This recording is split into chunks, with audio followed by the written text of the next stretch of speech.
Paksiw. Ito yung ulam namin. Ito sa iyo na paksiw. Ayan. Ito yung ulam namin guys.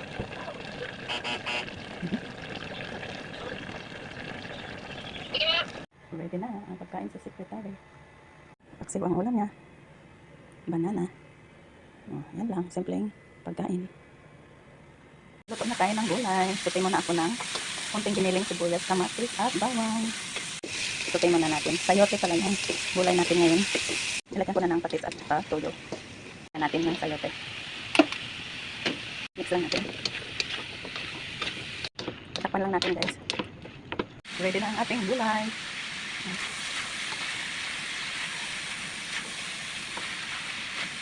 Kain na tayo.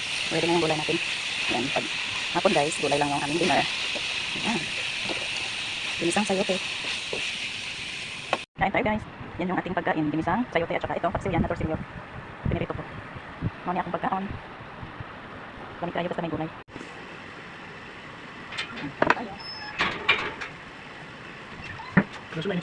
Hindi ko lang alam niya. Hindi ko lang napansin niya. Bakit lahat na lang hindi? Ang lamig yan. Doon ka na lang, matagalan ka pa dyan. Tapos, tawagin ka na naman. Mainit yan niya.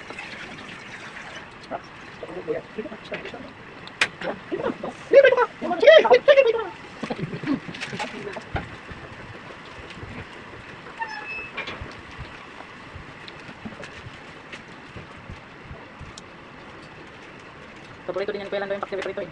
Oo, pasok pa niya. Paksiw na nasa. Kala ko. Ay, sige. Nagbagong isip.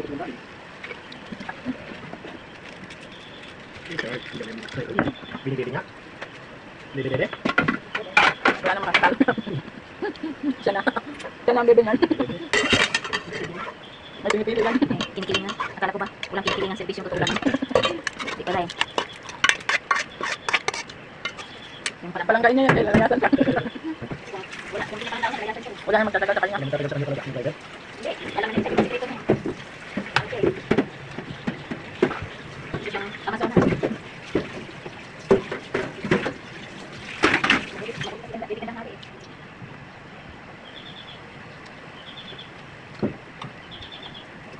Kaya isarado mo nga yan yan. Tsaka initan ng tubig. Mainit na. Mainit yan yan. Wala nang ano. Hindi na ilaw. Kunti lang siguro naman yan. Okay, alam mo na. Hindi ako dito. Nandiyan na sa ano? Alright. Oh! Nasa lang! Sandali lang po! Busy lang din yan. Sabi mo pakapin na naman ako.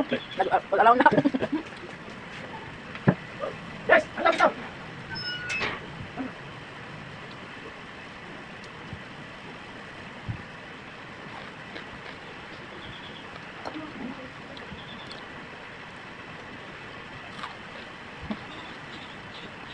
Parang puyok na yung ating paksiw. Natin nila ito. Crunchy. Ano tayo?